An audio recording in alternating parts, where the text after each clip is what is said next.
evening, ladies and gentlemen, and I'm your host, Brian Flipsick. Tonight we have an important story. The President has announced that if Russia does not pull out of Afghanistan within the month, the Olympics will have to be moved to a new location.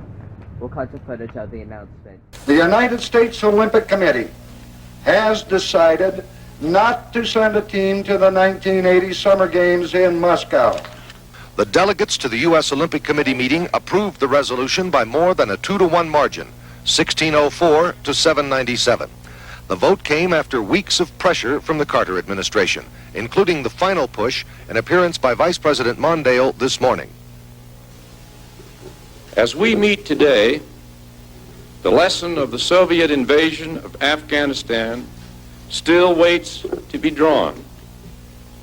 History holds its breath, for what is at stake is no less than the future security of the civilized world. Bowing to the pressure, the Olympic Committee reluctantly agreed to back President Carter.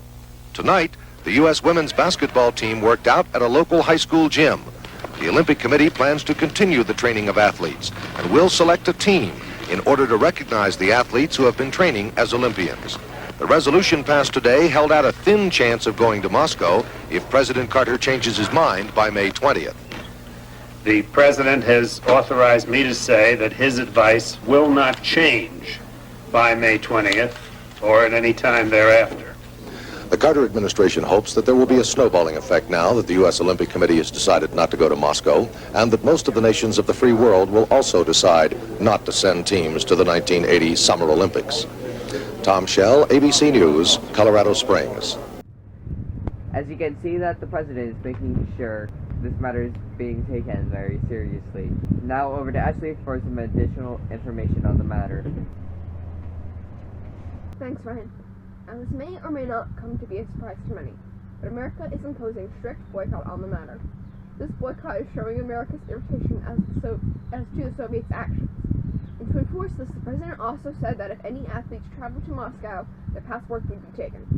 Also, with that being said, even if they went to Moscow, they wouldn't be able to compete, since solo athletes are not allowed to compete. Now that matter is out of the way. Back to you, Ryan. As you can see, these are no laughing matters.